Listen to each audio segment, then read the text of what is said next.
Halo, selamat malam teman kumparan, kembali lagi di kelas investasi seri 1 bersama saya Alin Wiratmaja. Di program ini kita akan belajar sama-sama mengelola keuangan dan juga mendalami tips-tips investasi termasuk juga percuanan maksud saya dan trading. Nah, seperti biasa saya mau kasih disclaimer dulu bahwa dalam proses syuting pada malam hari ini semuanya telah taat protokol kesehatan yang ketat di mana kami telah melakukan swab antigen, hasilnya negatif dan seluruh peralatan yang digunakan dalam proses syuting ini juga sudah disterilisasi. Teman-teman kumparan, dalam beberapa minggu terakhir ini kalau kita lihat kondisi market, IHSG kayak gitu ya, sedang dalam trend bearish atau mengalami pelemahan. Misalnya saja dari 27 Juni 2022 sampai 12 Juli 2022, ini sudah turun sekitar 2%-an ya.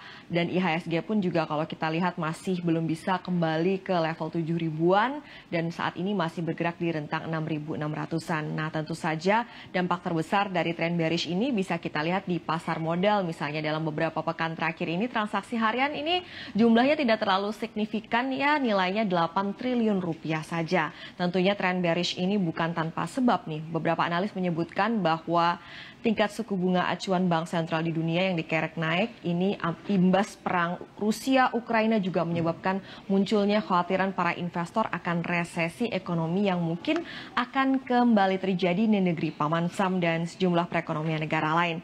Dengan kondisi global yang tidak pasti ini, bagaimanakah sikap yang harus diambil oleh para pelaku pasar nih, khususnya untuk saham nih, bagaimana kita bisa menyiasatinya, bagaimana peluang dan juga dari pasar saham ini seperti apa yang bisa kita gali, teknik-teknik trading apa seperti scalping yang bisa kita lakukan di saat market seperti ini, apakah masih bisa kita cari cuan. Nah, topik ini menurut aku menarik banget sih, gimana? Menurut teman kumparan menarik juga nggak? Boleh komen ya di kolom komen ya. Nah, kalau teman kumparan nih punya pertanyaan seputar market yang sedang bearish saat ini, seperti apa bisa cari peluang di tengah market yang kondisi kayak gini, boleh banget ya, caranya gampang, kalian tinggal drop aja pertanyaan di kolom chat. Nantinya nih, selain pertanyaan kalian akan dijawab langsung oleh Om Ben, kalian juga akan berkesempatan mendapatkan saldo digital Rp100.000 untuk 5 orang pemenang. Berarti Rp500.000 ya. Mantap banget memang kumparan. Jadi stay tune terus bersama kami di Instagram Live ini. Oke, tanpa berpanjang-panjang lagi, pembukaan saya langsung aja kita invite yuk Om Ben. Halo. Halo Om Ben, udah sukses nih Ya aku silakan bergabung Dialin. dengan Om Ben ya. Thank you ya Om Ben. Jadi kita ngakalin tadi ada gangguan teknis yang sempat terjadi ya. Terima kasih untuk teman kumparan dan juga teman-temannya Om Ben nih masih tetap stay tune bersama dengan kita. Sekali lagi saya sampaikan bahwa dalam Instagram Live kali ini kumparan punya hadiah khusus untuk teman-teman yang aktif bertanya. Silakan tulis pertanyaan kalian di kolom komen. Ada saldo digital Rp100.000 untuk 5 orang kami sediakan. Jadi nanti selain pertanyaannya akan dijawab langsung oleh Om Ben, teman-teman juga berkesempatan lumayan dapat cuan ya, Rp100.000 dari kumparan kalau kayak gitu. Oke, pastinya udah banyak yang mau nanya langsung ke Om Ben, apakah di situasi market kayak gini nih sebenarnya masih bisa kita cari-cari cuan kayak gitu ya. Om Ben, untuk malam ini kita akan bahas tentang tren bearish yang dialami oleh IHSG dalam beberapa minggu terakhir ya. Om Ben, langsung aja saya ingin nanya nih ke Om Ben. Saya pribadi sih banyak dapat pertanyaan gimana portonya. Nah, saya juga mau nanya nih ke Om Ben, melihat tren IHSG seperti saat ini nih Om Ben, portonya Om Ben masih aman? Aman, aman ya. Karena kemarin ketika ada market bearish, saya sudah melakukan cut loss di beberapa saham ya, yang memang saya merasa ada potensi penurunannya. Bukan berarti sahamnya jelek ya, tapi saya melihat resiko saya terlalu besar di saham tersebut ya, saya cut sebagian dulu. Lalu saya sekarang menerapkan ya untuk strategi trading jangka pendek saja. Jadi saya memang ada beberapa swing, tapi swingnya saya pun juga swing-swing pendek. Karena dengan market yang seperti ini, kalau kita swing panjang, biasanya kena PHP oleh market ya. Jadi porto saya relatif aman ya. Walaupun kemarin memang ada realisasi loss, tapi itu melindungi aset saya untuk tergerus dan psikologi saya juga lebih aman dengan cara trading yang seperti sekarang ini. Seperti itu. Oke, memang ada yang bilang nih untuk market sekarang kalau nggak mainnya long sekalian alias investasi untuk saham-saham yang banyak sekarang under value, kalau nggak ya udah benar-benar pendek kerangka waktu tradingnya kayak gitu. Om Ben setuju dengan uh, insights atau pendapat yang seperti ini nih Om Ben? Ya, saya sangat setuju sekali. Jadi kalau kita memang tidak bisa bermain dalam jangka pendek ya, buat teman-teman yang mungkin nggak bisa swing-swing pendek atau yang sibuk bekerja, ya saya menyarankan wait and see itu yang pertama, atau yang kedua jadi investor. Dalam arti benar-benar sabar menunggu saham-saham yang lagi terkoreksi di harga murah ya, di harga bawah dengan pembelian yang harus bertahap ya, cicil bertahap. Tapi kembali lagi strategi tersebut membutuhkan kesabaran. Ya, jadi kalau teman-teman kurang sabar, seperti saya yang memang kurang bersabar, seperti itu ya, orangnya nggak bisa nginvest ya, saya lebih main jangka pendek aja. Tapi kalau memang saya ada kesibukan, misalnya di besok saya sibuk seperti itu, ya saya akan wait and see aja di hari itu. Jadi tidak mengambil posisi. Itu cara yang paling aman dan efektif menurut saya ya. Ya tahu kapan injak rem dan gas ya Om Ben. Nah Om Ben kalau kayak gitu nih, gimana sih caranya kita sebagai pelaku pasar menghadapi market yang sedang kurang bersahabat ini nih? Om Ben punya trik tertentu nggak? Supaya kita nih di market itu nggak gampang panik gitu loh Om Ben. Iya, kepanikan itu menurut saya adalah akibat dari kita nggak bisa membatasi resiko. Ya, misal ya kita masuk dalam sebuah saham, kita nggak ngerti di mana area kita harus cut ya, harus keluar atau cut loss seperti itu, atau harus taking profit. Kemudian kita nggak punya plan yang jelas, money manajemennya juga nggak ngerti. Artinya apa? Ketika masuk saham ya langsung all in aja. Masuk misalnya punya dana 100 juta, ya udah masuk 100 juta di satu saham.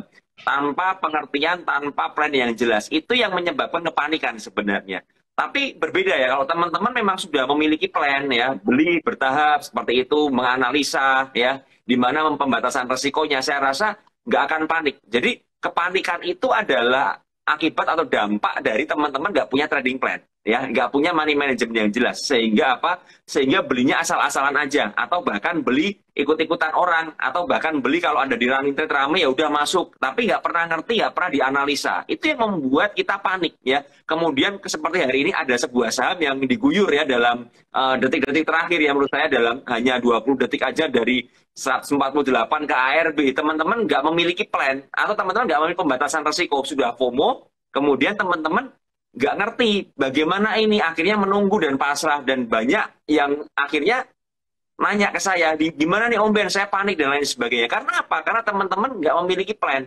Kalau teman-teman nggak memiliki kedisiplinan, harusnya cut loss, harusnya melihat resiko yang terlalu besar, akhirnya malah didiemin. Ya, karena takut akan realisasi loss. Ya, itu yang terjadi yang menyebabkan kita panik. Ya, dan itu sangat berbahaya untuk trading ke depannya. Ya, seperti itu, Cialin. Tapi kalau saham yang tadi disebutin sama Om Ben ini kan turunnya benar-benar cepat banget ya. Jadi kayaknya kalaupun pasang auto sell atau stop loss otomatis itu juga nampaknya tidak akan terjemput ya. Kalau untuk Om Ben sendiri pas banget nih kita lagi ngomongin cut loss nih ya Om Ben. Apakah di tengah market yang kayak gini kita lihat porto kita perlu cut loss, atau justru ini malahnya waktu kita belanja saham mumpung harganya lagi turun, atau kita cut loss untuk belanja, atau gimana sih Om Ben? Karena saya sendiri ini baru aja lihat porto salah satu temen lah gitu. Itu benar-benar dalamnya tuh lossnya tuh udah dalam banget ya, di atas 50%. Kalau kayak gini kan serba nanggung ya. Di cut loss perih, nggak di cut loss makin turun. Kalau pendapat Om Ben sendiri seperti apa nih? Apakah kita cut loss untuk belanja atau gimana? Iya, Atau kalau saya aja? pendapat saya kembalikan ke porto teman-teman dulu ya. Karena gini ya, posisinya saya nggak ngerti teman-teman ini memiliki saham. Yang pertama saham apa? Kemudian yang kedua, saya nggak ngerti money management teman-teman. Ya, jadi kalau saya bilang, oh sekarang saatnya keluar, cut loss semua. Nggak begitu, karena harus dilihat per kasusnya. Ya. Jadi kalau misalnya teman-teman ini memiliki saham-saham yang punya fundamental yang bagus ya, yang memang arahnya bagus ya, bukan downtrend ya, bukan downtrend, dan bukan saham-saham yang nggak jelas perusahaannya, dan teman-teman ini masih memiliki cadangan dana, dalam arti teman-teman memang masih masuk bertahap, itu boleh hold. Boleh hold. Lalu bagaimana? Ya, sisanya nunggu ketika IHSG-nya terkoreksi. Jadi pembeliannya ketika malah merah, bukan saat hijau. Ya, seperti itu. Tapi jelas ya harus belinya bertahap. Karena begini, kita nggak pernah mengerti kedalaman IHSG ini sampai seberapa. Ya, penurunannya nggak pernah ngerti. Dan saya tidak suka mengukur kedalaman sebuah saham atau kedalaman dari sebuah penurunan IHSG. Tapi saya lebih melihat di mana area-area yang dia potensi untuk mantul, di situ saya melakukan averaging down. Misalnya seperti itu ya. Atau pembeliannya bertahap mencicil seperti itu. Itu boleh ya kalau teman-teman memang tidak mau cut loss, tapi pastikan saham-sahamnya fundamentalnya oke. Misal saham-saham perbankan, big banks ya, BBRI dan kawan-kawan. Silahkan.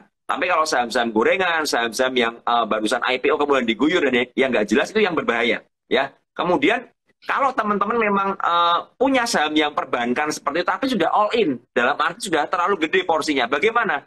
Saran saya melakukan cut loss bagian. Tujuannya apa? Kita cut loss, kita dapat cash, kita untuk cover di bawah. Ya, ingat di masa seperti ini adalah jika teman-teman memang mau menemukan saham-saham yang bagus ya, saran saya adalah teman-teman itu harus memiliki cash. Ya, itu kuncinya. Harus punya cash. Kalau nggak punya cash, nanti ketika ada diskon, misalnya harganya turun tiba-tiba ya, teman-teman akan cuma nonton aja. Padahal teman-teman sudah melakukan plan ya untuk beli di bawah. Tapi karena nggak punya cash, nggak bisa. Nah, makanya saran saya, ya teman-teman harus meng-cut sebagian untuk cover di bawah. Tapi kalau teman-teman punya sahamnya saham yang nggak jelas ya, saham yang benar-benar downtrend atau saham-saham yang jelas itu bandarnya lagi distribusi masif, maka ya kita mau nggak mau harus cut loss.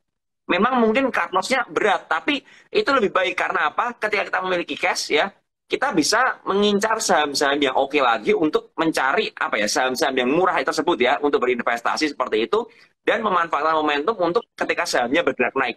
Tapi kalau teman-teman melihat portonya udah busuk ya, saham-saham udah jelek-jelek ya, udah saham-saham yang nggak karu-karuan dan teman-teman hold ya, kemudian teman-teman nggak punya cash, maka teman-teman akan menjadi seorang trader yang pasrah menurut saya. Jadi pasrah aja dengan keadaan ya sudah, cuma nonton pasrah, siapa tahu dibawa naik ya. Kan banyak ya teman-teman trader seperti ini, siapa tahu naik. Dan ada beberapa orang yang punya pemikiran saham yang turun itu bakal kembali ke harga awalnya. Ya, pertanyaannya bisa aja, iya, benar. Tapi kapan? Ya, ini yang jadi pertanyaan kan. Kalau kita nggak bisa mengukur resikonya, maka jalan terbaik adalah kita cut, dan kemudian kita bisa beralih ke saham lain, atau memang kalau mau bertahan di saham tersebut, kita cover di bawah. Itu strategi yang menurut saya paling efektif ya di market yang sekarang ini.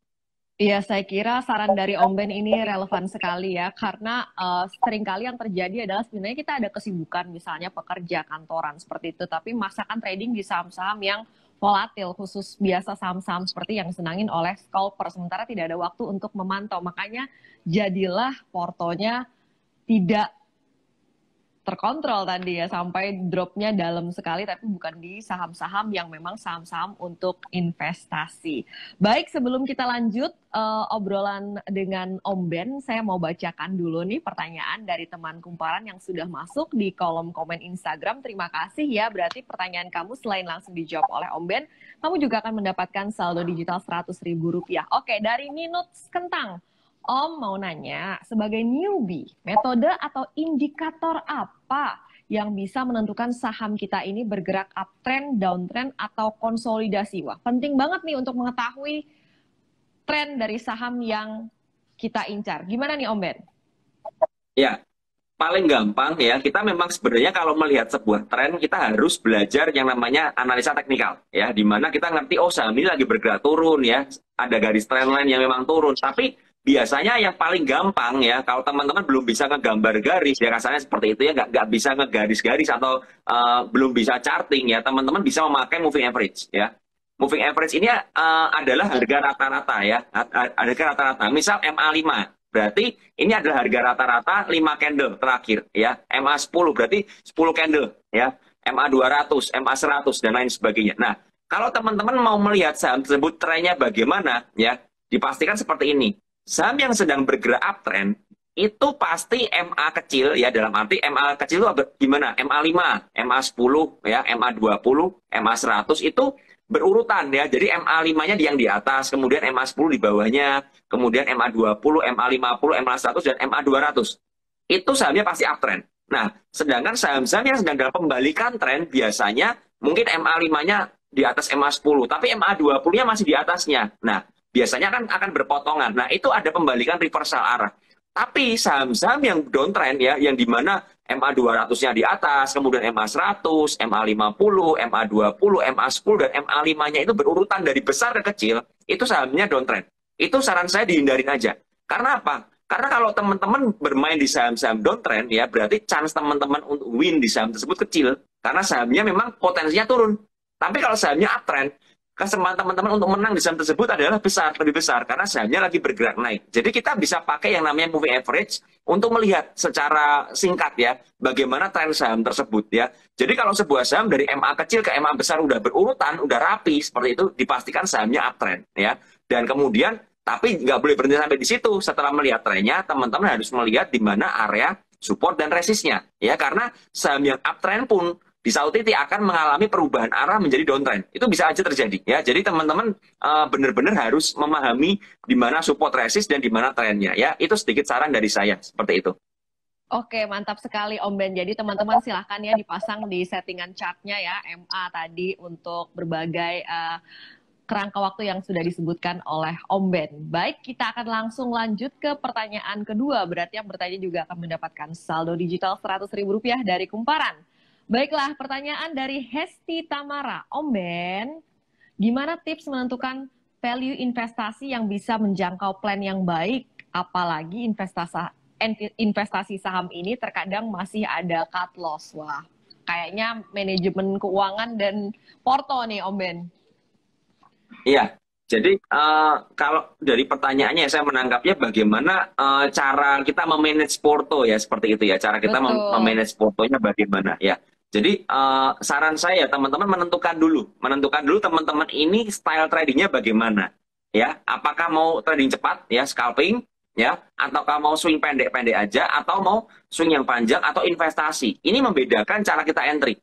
Jelas kalau bagi seorang scalper money manajemennya biasanya agresif ya karena kan main cepat biasanya pembagian porsinya pun agresif besar ya dalam arti all in ya kadang-kadang all in tapi harus disiplin karena kalau turun ya berarti teman-teman akan tergerus ya bahkan nggak sedikit yang kadang-kadang ada yang berani pakai margin tapi ingat sekali lagi harus sangat disiplin artinya ketika play-nya gagal ketika sahamnya berubah arah teman-teman harus berani cut ya seperti itu. Lalu kalau buat teman-teman yang memang main swing ya, entah swing pendek, entah swing panjang, teman-teman harus menentukan dulu resikonya bagaimana.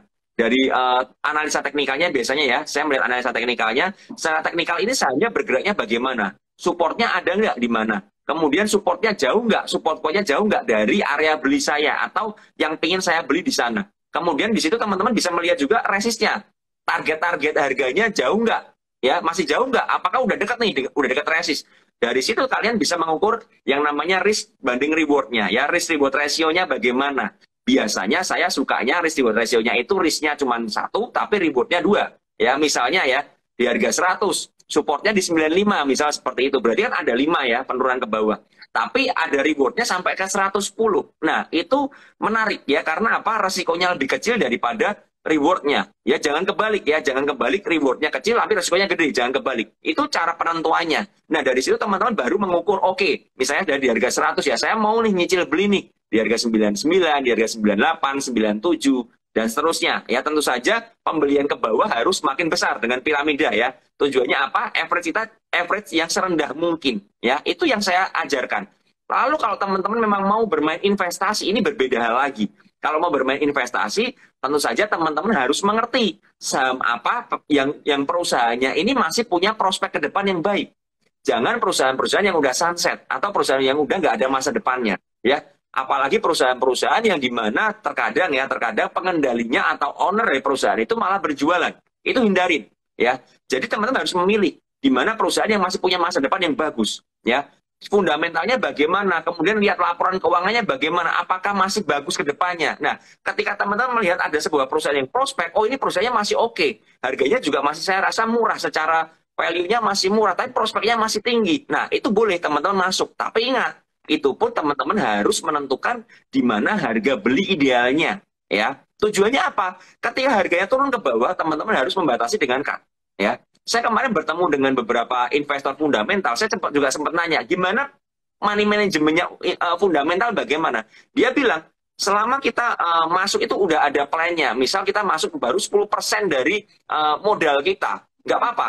Lalu kalau turun bagaimana? Nanti kita akan review lagi, dan reviewnya ini secara berkala. Jadi kalau teman-teman pengen investasi, jangan ngomong bulanan, tapi ngomongnya tahunan, ya. Setahun ke depan, 2 tahun ke depan, itu baru investasi. Kalau teman-teman belum bisa seperti itu, berarti teman-teman jangan mengejar ke arah investasi. Karena investasi ini long term, panjang mainnya. Jadi, dan investasi ini nggak melihat price action. Dalam arti mau harganya turun, mau harganya naik, itu dia nggak melihat. Tapi yang dilihat adalah peluangnya. Oh ini masih turun, nggak apa-apa. Sahamnya downtrend pun kadang-kadang mereka beli. Karena apa? Mereka berpikir ini adalah kesempatan beli di harga murah.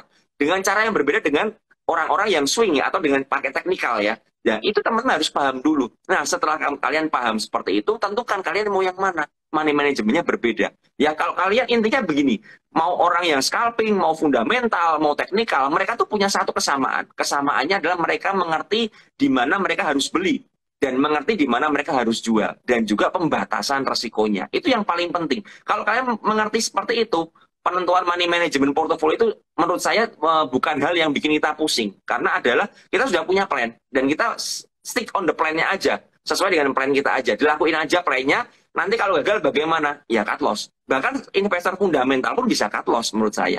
Karena apa? Mungkin ada perubahan prospek ke depannya, tiba-tiba ada hutang, konversi hutang dan lain sebagainya yang di luar dari kendali mereka. Nah, mereka akan melakukan cut loss. Jadi saran saya seperti itu. Oke, mantap banget Om Ben. Nah, itu tadi sudah dijawab oleh Om Ben 2 pertanyaan yang telah kami pilih. Selamat sekali lagi untuk penanya karena akan berhak mendapatkan saldo digital masing-masing Rp100.000 dari Kumparan. Untuk teman-teman Kumparan yang lain yang belum kebagian, jangan sedih ya.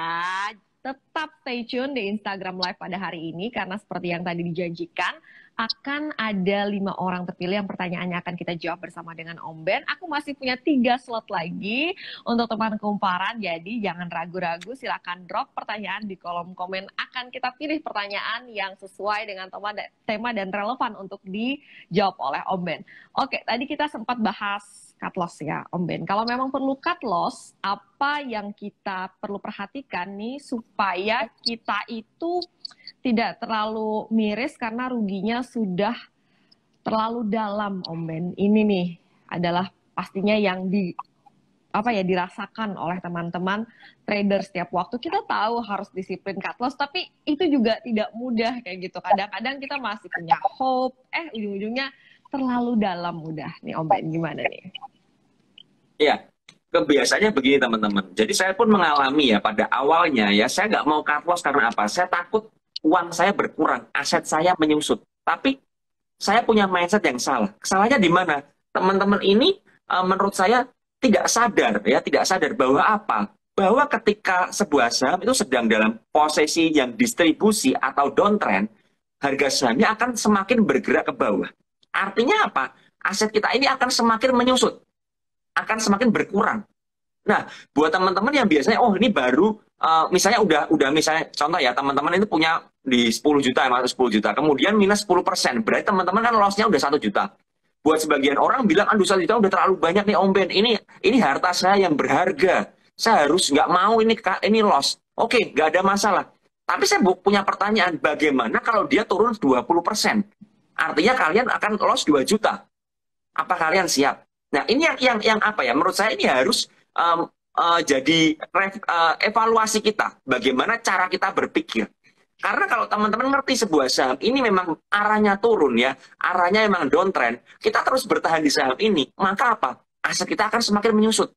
Seandainya begini teman-teman, dari 100 turun ke 90, kemudian turun ke 80, kemudian turun ke 70, sampai akhirnya turun ke 50 dan tidur sahamnya. Bagaimana? Apakah teman-teman siap dengan hal tersebut? Itu yang jadi saya selalu menanyakan ke teman-teman, ya. Jadi teman-teman ketahui bahwa saham ini lagi ngapain bandarnya, ya. Lagi fase apa? Oh, lagi distribusi gede-gedean ini, ya kan? Contoh seperti saham yang tadi saya ceritakan ya, yang tiba-tiba rontok ya dari 148 ke ARB. Itu lagi distribusi gede-gedean. Kalau sahamnya seperti itu bagaimana? Ya udah hindarin. Kalau punya bagaimana? Cut sesegera mungkin. Oh, Om Ben sakit, udah minus 20%. Ya memang resiko. Artinya apa? Kita sudah terlanjur. Tapi lebih baik kita cut sekarang daripada jadi cancer di porto kita. Ini yang penting banget. Nah, lalu pertanyaannya begini. Loh, kan siapa tahu harganya besok naik. Nah, pertanyaannya siapa yang tahu? Apakah teman-teman tahu? Kan enggak kan? Tapi kembali lagi, saham ini dalam fase distribusi. Artinya apa? Chance untuk turun lebih besar daripada chance untuk naik. Artinya porto kalian akan tergerus terus. Lebih baik ini kalian potong, kalian cut, kemudian kalian dapat cash. Ya kalian belajar lagi, cari sahamnya lagi fase akumulasi atau lagi uptrend. Tujuannya apa? Kalian bisa masuk di sana dan bisa tergantikan. Mungkin nggak nggak cepat keganti, tapi at least porto kalian ini aman. Kalau porto kita aman, psikologi kita aman, kita nggak akan khawatir. Dalam arti gini ya, beberapa teman ini sampai nggak bisa tidur karena apa? Kepikiran portonya terus. Ini udah aku punya uang, misalnya 50 juta, sekarang tinggal 25 juta. Besok kalau loss lagi, ARB lagi, kurang lagi jadi 20 juta, seperti itu. Akan stres. Nah, ini karena apa? Karena salah. Nah, kenapa banyak orang yang terkadang bilang udah nggak apa-apa, nggak usah di-cut, nanti juga naik. Kenapa seperti itu? Karena mereka nggak mau mengakui kesalahan. Ya, memang kita harus mengakui kesalahan teman-teman. Kalau kita memang merasa udah salah di saham, udah analisanya udah FOMO, cuma ikut-ikutan, asal FOMO ya kita harus berani cut, ya kan? Lalu kita belajar lagi untuk apa? Untuk mencari saham-saham di mana kita bisa menganalisa dengan lebih baik lagi. Bukan beli karena harapan. Kalau teman-teman beli karena harapan, saya cuma mau tanya satu hal. Kalau saham tersebut ya turun dan tidak pernah naik lagi, itu bagaimana? Nah, ini yang jadi pertanyaan. Kalian siap nggak? Kan ada yang bilang, oh aman, kalau udah 50 kan aman, batas kuat. Permasalahannya kalau udah di 50, kemudian perusahaan itu bermasalah, ya, kemudian kena suspend, kemudian delisting, bagaimana? Uang kalian hilang. Ya, jadi ini yang jadi apa ya? Jadi evaluasi kita masing-masing ya teman-teman, di mana kita harus berani mengakui kesalahan dengan cara apa? Dengan cut. Ya, itu bukti kita sebagai trader yang gentleman. Ya, bukan yang apa ya? Trader yang akhirnya lari dari masalah dan beralih. Oh kan fundamentalnya bagus, ini masih bagus ini. Masuknya pakai teknikal, pengennya scalping, keluarnya pakai fundamental. Itu big mistake banget buat trader untuk saat ini ya. Seperti itu. Aduh, Om Ben, aduh meresap banget nih ke dalam hati kayaknya ya. Pesan dari Om Ben. Oke, Om Ben, aku mau tanya nih selanjutnya soal pemilihan saham nih dari sisi teknikal, apa yang perlu diperhatikan nih pada saat kita memilih saham, Om Ben? Oke, kalau dari sisi teknikal, pemilihannya adalah jelas bahwa teman-teman ini harus mengetahui di mana support dan di mana resist. Itu penting, itu yang pertama. Tujuannya apa? Pembatasan risiko. Sekali lagi saya dari tadi berulang terus ya, pembatasan risiko. Karena buat saya pembatasan risiko ini sangat penting, lebih penting daripada kita mau jual di berapa, ya. Iya, Karena betul. risikonya kita udah batasin dulu. Kalau kita udah batasin risikonya, nanti tinggal jualan itu gampang banget. Dalam arti udah risikonya udah jelas nih, cuman 1% atau mungkin 5%, tapi rewardnya bisa 10%. Nah ini kan oke banget. Nah kita harus ngerti itu dulu yang pertama. Dan yang kedua, kita harus memahami tren dari sebuah saham. Trennya bagaimana, naik atau turun. Kemudian lagi akumulasi atau distribusi. Bisa dilihat paling gampang dari broker summary. Wah kok ada broker yang jualan terus-menerus secara masif dan konsisten. Tapi nggak ada yang berani cover, nggak ada yang beli. Gimana? Ya hindarin aja. Cari saham lain. Itu penting banget. Karena kalau kita ngerti di situ ya, kita akan ngerti, oh saham ini lebih baik nih. Oh saham ini jangan, kita hindarin nih. Wah saham ini sopirnya lagi distribusi nih. Lagi turun ke jurang nih, kita hindarin aja. Jadi saham-saham yang turun itu nggak usah diliatin, biarin aja. Sampai di mana dia sideways, sampai di mana dia udah reda, kita baru lihat, oh selama sideways ini apa yang terjadi? Oh ada akumulasi balik. Gimana? Oh masukin ke watchlist. Tapi kalau selama dia masih turun ke bawah terus, sudah nggak usah dilihat dulu. Cari saham yang lain. Karena apa? Kita punya banyak saham, 700 emiten ya, kita bisa pilih secara chartnya bagaimana, trennya bagaimana. Itu sedikit tips saya untuk secara teknikal ya, seperti itu. Oke, sudah disampaikan oleh Om Ben itu saham-saham yang bisa kita perhatikan secara teknikal seperti apa sih untuk kita entry seperti itu ya. Jadi mulai dari support dan resistennya, kemudian juga kita harus tahu apa ada akumulasi atau tidak di situ, dan juga penting membaca tren seperti yang sudah disampaikan oleh Om Ben. Oke, kita lanjut nih Om Ben soal tips dan trik untuk trading. Kalau situasi market lagi bearish kayak gini, apakah sebenarnya scalping dan trading cepat ini dianjurkan, Om Ben? Jadi boleh di-spill dong teknik-teknik Om Ben scalping di market lagi bearish seperti ini. Apakah misalnya jadi harus ekspektasi profitnya disesuaikan dengan kondisi market? Apa saham yang ditradingkan jadi nggak sebanyak biasanya? Apa size dana Om Ben trading dikurangi atau gimana? Boleh nih di-spill nih Om Ben. Ya, buat saya kalau marketnya lagi nggak enak ya, lagi sepi, likuiditasnya kecil ya, kita lihat tadi Celin sempat singgung ya, transaksi hariannya kecil, 8T sampai 10T, maksimal 11T, kemudian turun lagi ya, walaupun IHSG hari ini naik 1% lebih tapi hanya 11T transaksi, itu ya termasuk kecil menurut saya, dan sahamnya sepi ya, nggak terlalu nggak terlalu semarak. Kalau begitu bagaimana? Saya selalu bilang, kalau begitu kita harus mengurangi agresivitas. Bisa dengan cara apa? Kurangin modal ya, withdraw sebagian modalnya. Tujuannya apa? Di market yang seperti ini berarti apa? Chance kita kalah lebih gede. Karena marketnya nggak enak. Marketnya nggak ada gairahnya. Ya, asing jualan terus ya. Asing net sell terus di IHSG kita. Kita kurangin porsi. Kita kurangin modal. Tujuannya apa? Kalau kita sampai loss, kita nggak kehilangan apa ya, modal kita dalam jumlah besar. Ya, pembatasan risiko, sekali lagi pembatasan risiko. Itu yang pertama. Dan yang kedua, kalau teman-teman bisa trading jangka pendek ya atau scalping, teman-teman boleh ya scalpingan aja. Ya, scalpingan, tapi teman-teman harus ngerti. Saya kan sering menemukan, oh, Om saya udah jualan tapi sahamnya masih lari, masih lanjut, bagaimana? Ya udah, kalau kalian nggak bisa menganalisa lagi, takut FOMO, lupakan, cari saham lain. Ya, jadi saya biasakan juga kalau scalping jualnya bertahap. Ketika udah kena resist ya, udah berat ya saya jual sebagian. Wah, kok tiba-tiba ada yang nakal lagi, ya naik lagi, ya udah hold dulu. Nanti kalau merasa nggak nyaman lagi, jual sebagian. Intinya apa? Kita mencari yang namanya kenyamanan dalam trading. Buat saya yang nyaman sekarang adalah kita nggak agresif, itu yang pertama. Yang kedua, main jangka pendek aja, main pendek-pendek aja. Kalau memang mau main swing, yang panjang atau invest, pisahin akun. Pisah porto, supaya nggak keganggu kalau sampai loss ya. Jadi maksudnya bertahap seperti itu. Sedangkan yang scalping ini ya tetap untuk scalping, disiplin. Kalau misalnya ada pembalikan arah, diguyur tiba-tiba bagaimana? Langsung cut. Harus langsung keluar. Nggak ada nggak ada excuse ya. Nggak ada, aduh nanti deh, nanti siapa tahu naik, nggak ada. Kalau udah cut naik bagaimana? Ya sudah, lupakan. Cari saham lain. Itu yang saya lakukan. Dimana dengan cara seperti itu ya, saya itu mengalami yang namanya kenyamanan dalam psikologis. Dalam market yang sesusah sekarang ini, kita nggak mencari profitnya dulu. Ya, kalau dikasih profit ya kita terima ya.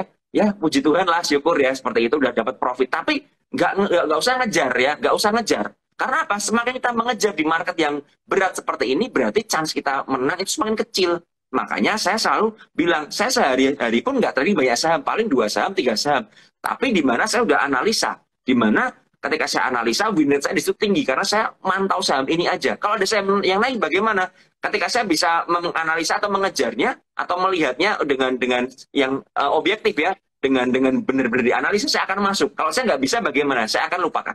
Itu yang saya lakukan. Jadi saya mencegah diri saya untuk FOMO, membatasi resiko sekali lagi ya, dan itu membuat porto saya ini masih survive dan saya punya psikologis ini masih cukup aman ya. Dibandingkan kalau kita agresif gebuk-gebukan di market nanti loss, aduh kena loss ya, kena ARB ya, itu udah berat ya. Jadi sedikit saran saya seperti itu. Om Ben, ini mungkin ada yang bertanya-tanya pada saat ini, misalnya mereka mengalami kerugian dalam trading, khususnya Juni dan Juli ini termasuk berat seperti itu.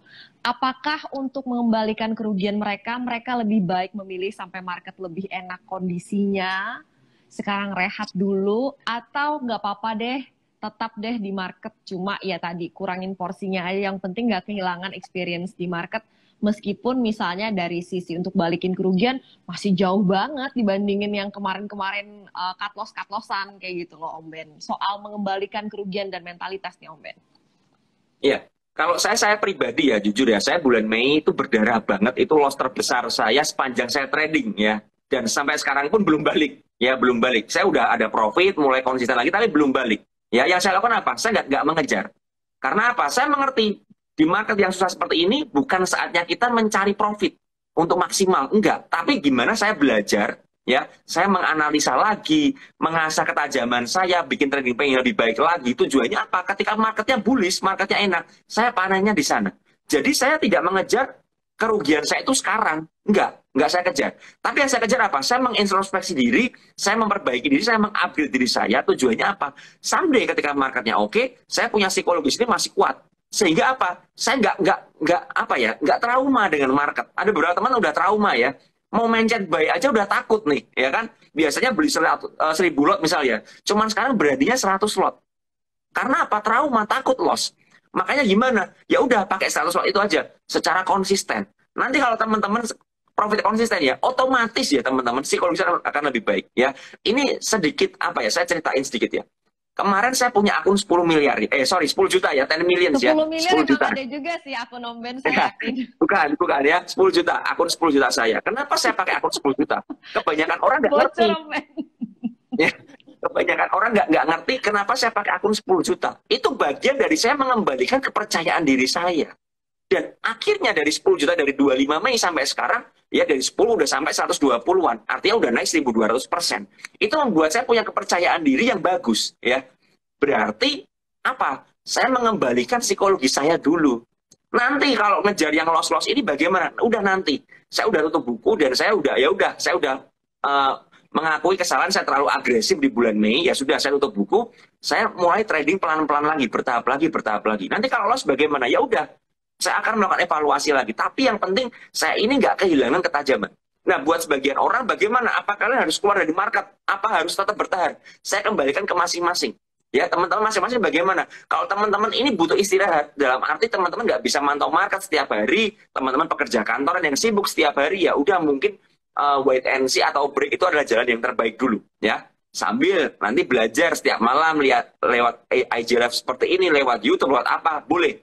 Tapi buat yang bisa, ya masih bisa trading, boleh trading nggak? Boleh. Tapi kecilkan. Misal begini ya, kalian ya, misal biasanya main 100 juta. Oke, kecilkan. Cuman main 1 juta. Itu akan membuat psikologis akan lebih aman. Karena kenapa? Karena biasa kalau main 100 juta, loss 10%, lossnya 10 juta. Kalau cuma main 1 juta, loss 10% cuma 100 ribu. Saya nggak mengecilkan nominalnya ya. Tapi yang saya bilang adalah perbandingannya. Teman-teman misal punya, biasa main 10 juta. Main pakai apa? 500 ribu dulu. Nggak apa-apa. Itu untuk mengembalikan psikologis kita. Untuk melatih plan kita. Untuk melatih kedisiplinan kita. Melatih ketajaman kita. Ini yang penting. Ya, ini yang penting. Nah, ini kan ada juga nih yang bilang, Om Ben kan bisa tuh 10 juta 120 karena pakai akun 10 miliar. Saya kasih tahu, saya nggak pakai akun 10 miliar. Karena apa? Nggak bisa. Market sekarang ini apa ya? Likuiditasnya nggak ada. Ya, kalau kita main pakai akun besar, ya, kalian boleh tanya teman-teman yang punya akun besar ya, kalian tanyain aja.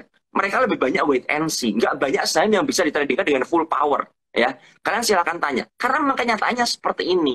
Kalau kalian paksakan dengan akun besar, yang terjadi adalah bonyok, hancur babak belur. Buat apa kalian melakukan hal itu? Kan konyol sekali. Nah, ini yang penting dan jadi apa ya? Jadi bahan evaluasi kita setiap hari bahwa kita ini nggak bisa ngatur market. Tapi kita harus menyesuaikan dengan market. Kita harus beradaptasi dengan market. Itu yang kita lakukan sebagai trader. Ya, seperti itu. Iya, kayaknya kita harus adaptasi ya, dituntut oleh market untuk lebih lagi, lebih disiplin. Ini mungkin adalah masanya penggojlokan dari market ya, Om Ben. Saya rasa ada beberapa teman di market yang saya tahu mungkin pada saat ini merasa, aduh berat sekali marketnya, apa mereka yang nggak cocok trading, atau memang Om Ben sebagai seorang profesional trader memang mengakui marketnya memang lagi susah nih Om Ben. Penegasan aja singkat Om Ben sebelum kita lanjut ke... Susah, marketnya susah, seperti itu. Jadi singkat aja, marketnya memang lagi susah, seperti itu. Jadi harus disadari kita harus berhati-hati dengan market, seperti itu. Iya, don't feel so bad about yourself ya, teman-teman kumparan dan juga para trader semuanya. Oke, saya mau bacain lagi pertanyaan di kolom komen dari teman kumparan. Terima kasih dari Rizka Martavia. Om Ben, saat bearish market apa saja skill yang harus kita punya untuk menghindari kegagalan? Skill atau mindset atau psikologi atau apa nih Om Ben? Boleh diungkap semuanya. Menurut saya ya, jujur ya, menurut saya skill itu setelah saya mengalami market yang bearish, yang bullish seperti ini, skill itu nomor 2. Nomor 1 itu kedisiplinan atau pengendalian diri ya, yang berhubungan dengan psikologis kita. Jadi psikologis ini harus dibenerin dulu nih, ya. Kalau psikologisnya benar, kalian akan bisa belajar dengan baik. Kalian akan bisa menganalisa dengan baik. Tapi kalau kalian jago analisa ya, saya kenal beberapa teman yang jago banget analisa. Disuruh buka posisi atau trading nggak berani. Karena apa? Psikologisnya nggak kuat. Ya, ini yang penting. Makanya buat saya kalau teman-teman pingin jadi trader yang sukses ya, teman-teman pengen sustain di market ya, bertahan, maka teman-teman harus disiplin. Itu yang pertama. Karena apa? Kedisiplinan itu yang akan membuat psikologis kita kuat. Ketika kita udah disiplin, kalian mau belajar teknik apa aja, itu gampang. Ya, itu lebih gampang. Maksud saya, itu lebih gampang dibandingkan kalian nggak punya kedisiplinan. Kalian punya 1000 teknik ya, kalian nggak punya kedisiplinan, portfolio kalian pasti akan rusak dan hancur berantakan. Jadi, buat saya yang terpenting adalah kedisiplinan, karena itu membangun psikologi kita, baru kemudian kita mengasah skill dan lain sebagainya. Seperti itu. Oke, kedisiplinan dulu yang penting ya kalau sebagai seorang trader di market. Makasih banyak nih Om Ben. Dari Burhanuddin Ape, malam Om Ben. Mau tanya strategi entry yang baik di saat kondisi market sekarang ini, buy on weakness or support, buy on breakout, atau ada cara yang lain? Nah, kalau untuk Om Ben sendiri ada adaptasi nggak Om Ben? Misalnya di market kayak gini ternyata yang lebih baik hasilnya untuk kinerja trading Om Ben adalah teknik entry yang ini atau yang mana kayak gitu Om Ben? Iya, kalau saya jujur di market yang sekarang, saya lebih cocok buy on weakness atau mencari area support ya, beli di support daripada harus mengejar saham yang breakout atau rally. Karena apa? marketnya lagi seperti ini. Artinya mungkin partisipasi market nggak bagus. Ketika ada seorang market maker yang mengangkat sebuah harga, dan dia merasa udah nggak kuat lagi ngangkat atau merasa tidak ada yang mau beli barang dia, maka dia akan membuang barang atau berjualan. Ya, jadi chance kita untuk keguyur akan sangat gede sekali kalau kita mengejar saham yang sedang rally atau bergerak ya. Tapi kalau kita membeli saham yang lagi di support nih, ya kita sabar menunggu di support, trennya jelas dia lagi uji support nih, lagi sideways, kita beli di sana, itu chance kita menang tinggi dan kita bisa membatasi resiko dengan lebih aman ya. Jadi itu preference saya lebih prefer untuk beli di weakness atau cari di area support seperti itu. Oke, menarik juga tadi ada yang komen nggak disiplin TP malah jadi keguyur. Itu termasuk bentuk kedisiplinan juga ya Om Ben? Iya, iya. Jadi kalau teman-teman ini ya kayak tadi saham yang lagi naik, yang saya udah ke 148, kalian jelas itu saham IPO yang dimana di bawah harga IPO, ya jelas sekali. Ya kalian mengejar saham yang udah mencapai resistnya apa di harga IPO kan di 150 ya. Berarti orang itu kan udah nungguin nih 150 gue jualan nih. Nah, kalian ngejar di situ ya makanya keguyur. Makanya saya bilang kalau mengejar seperti itu nggak disiplin gimana? Kalau mengejar itu gimana? Boleh nggak? Silakan. Kalau resiko kalian kuat ya. Tapi bagaimana kalau sampai keguyur, apapun yang jadi cut. Jangan pernah kena ARB berjilid-jilid di market yang seperti sekarang. Karena sekali kena ARB, besok ARB lagi, besok ARB lagi, itu sudah susah ya. Jadi kalian akan kejebak dan psikologisnya akan rusak ya, seperti itu.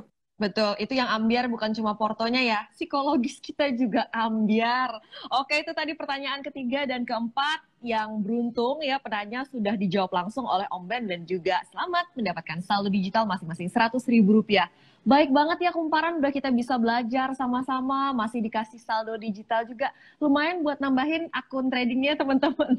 Oke, buat teman kumparan yang lain masih ada satu kesempatan bertanya lagi. Silakan tulis di kolom komen pertanyaan kalian. Nanti pertanyaan yang terpilih untuk dijawab akan mendapatkan saldo digital Rp100.000. Oke, Om Ben, melanjutkan diskusi kita sebelumnya tentang tips dan trik saat market bearish. Nih menurut Om Ben, sebenarnya market ini ke depan prospeknya kayak gimana sih? Apalagi kalau kita lihat ya kondisi di globalnya juga sedang tidak menentu. Apakah Om Ben masih punya conviction atau keyakinan nih terhadap pasar saham ini mampu, istilahnya kan kalau sekarang kita takutnya inflasi nih ya Om Ben. Apakah kita masih bisa nih dari market ini menumbuhkan aset kita untuk menghalau laju inflasi Om Ben? Bisa, ya. Saya selalu optimis market ini selalu ada peluang setiap harinya. Terbukti apa? Terbukti setiap hari selalu ada saham yang naik, bukan? Ya kan? Ada saham yang arah.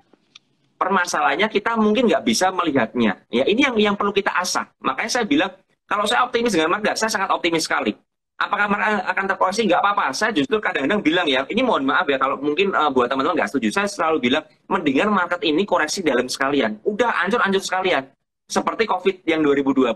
Selesai koreksinya, kemudian rebound.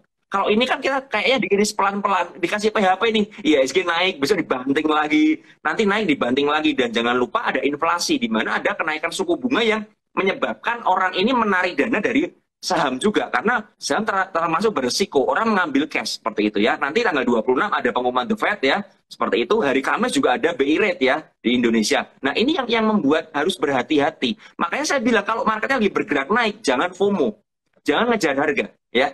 Kita cari yang koreksi-koreksi aja, yang lagi sideways di support, yang lagi diem-diem, ini yang lagi dikumpulin, kita masuk di sana. Itu cara kita melihat peluang. Buat saya pasar modal Indonesia masih menjanjikan.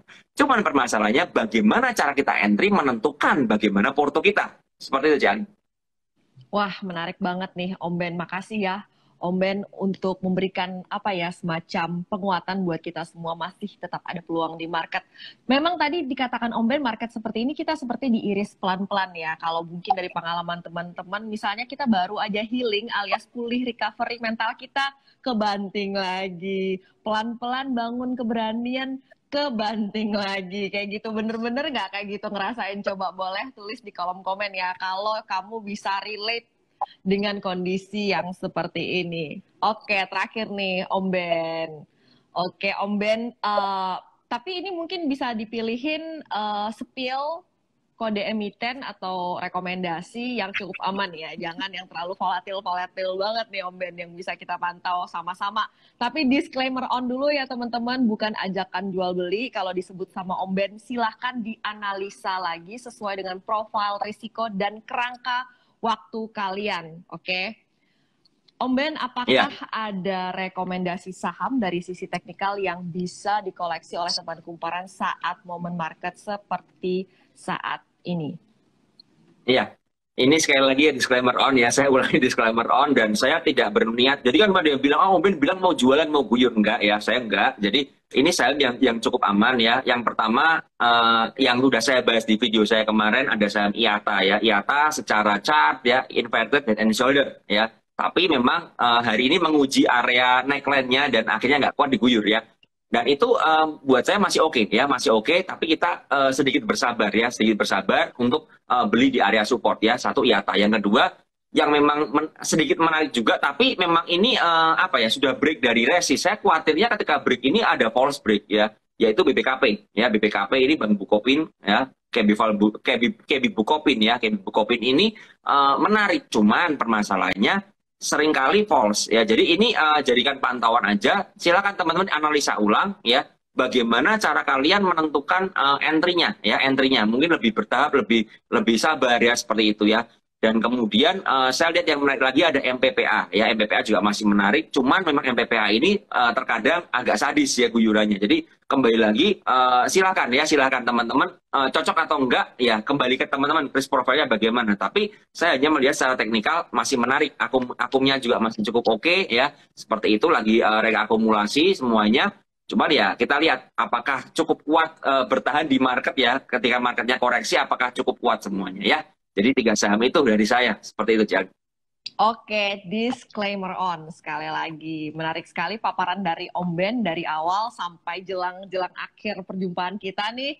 Langsung semoga bisa diaplikasikan oleh teman-teman kumparan semuanya ya, terutama bagian disiplin ya. Disiplin penting sekali itu, terutama di market yang serba tidak menentu seperti saat ini.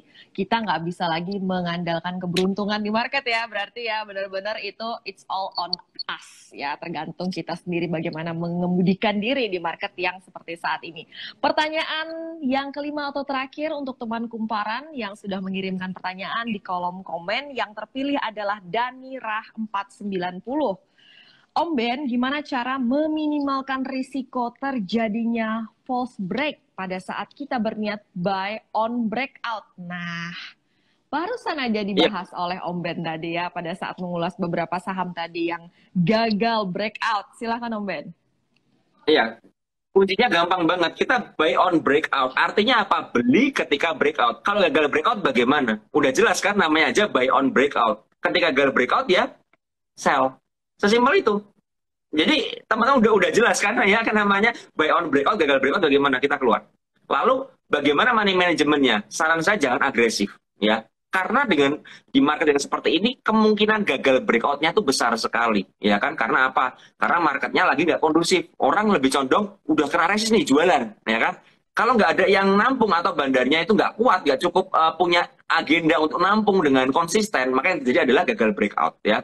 Jadi saran saya ketika teman-teman beli di buy on breakout ya, kalau gagal breakout harus keluar. Yang kedua, teman-teman punya money management, jangan agresif ketika beli on pas breakout itu ya, cicil aja. Tujuannya apa? Kalau gagal breakout kalian cut loss itu nggak gede ya, nggak gede ya. Tapi kembali lagi saya lebih suka buy on weakness seperti itu. Oke, untuk kondisi market seperti ini ya mungkin perlu diadaptasi. Tadi Om Ben enteng banget ngomongnya, tinggal buang aja kalau gagal breakout. Aduh, memang ini tidak mudah diaplikasikan ya, bagaimana bisa trading tanpa terlalu melibatkan perasaan. Oke, terima kasih untuk penanya tadi. Kamu juga mendapatkan saldo digital Rp100.000 dari kumparan. Baik banget kumparannya, selain dapat ilmu dari Om Ben, juga dapat saldo digital Rp100.000. Terima kasih untuk antusiasme teman kumparan semuanya ya. Semua pertanyaan, 5 slot tadi kita sudah bacakan. Sekali lagi kalian mendapatkan saldo digital Rp100.000. Untuk teman-teman kumparan yang belum dijawab pertanyaan pada kesempatan kali ini, nggak perlu sedih karena kelas investasi ini rutin rutin diadakan oleh Kumparan bulan depan juga ada. Jadi tungguin, dan juga yang belum follow Instagramnya kumparan.com, follow nih follower-followernya Om Ben ya, follow kumparan.com. Ada banyak banget informasi yang menarik ya, supaya kamu nggak ketinggalan juga nih untuk jadwal episode kelas investasi berikutnya. Oke, kurang lebih kita udah ngobrol soal trend market yang lagi bearish sekarang dan bagaimana kita bisa cermat mencari peluang, belajar disiplin, bagaimana memulihkan psikologis di masa market seperti ini. Terima kasih ya untuk Om Ben yang sudah meluangkan waktunya untuk berbagi ilmu dan pengalaman. Semakin sukses Om Ben, terus bullish ya meskipun market lagi bearish ya Om Ben, dan berdampak positif untuk sekitar. Kita tunggu konten-konten edukasi lainnya dari Om Ben. Bye Om Ben. Dah. Oke Om Ben, tapi saya bilang bye, tapi kan ini saya Instagram live-nya di akun Om Ben. Kalau Om Ben tutup, saya tutup juga, belum sempat pamitan. Saya pamitan dulu deh. Pamit ya teman Kumparan dari live Instagram kali ini, karena kita sudah di penghujung kelas investasi pada malam hari ini. Sekali lagi terima kasih untuk teman Kumparan yang sudah menyaksikan, aktif bertanya dan juga aktif komentar. Semoga informasi yang disampaikan pada malam hari ini bermanfaat untuk kemajuan trading dan porto kita semua. Oke, saya Alin Wiratmadja pamit undur diri. Sampai jumpa di Kumparan kelas investasi berikutnya. Bye. Thank you Om Ben. Thank you, dah.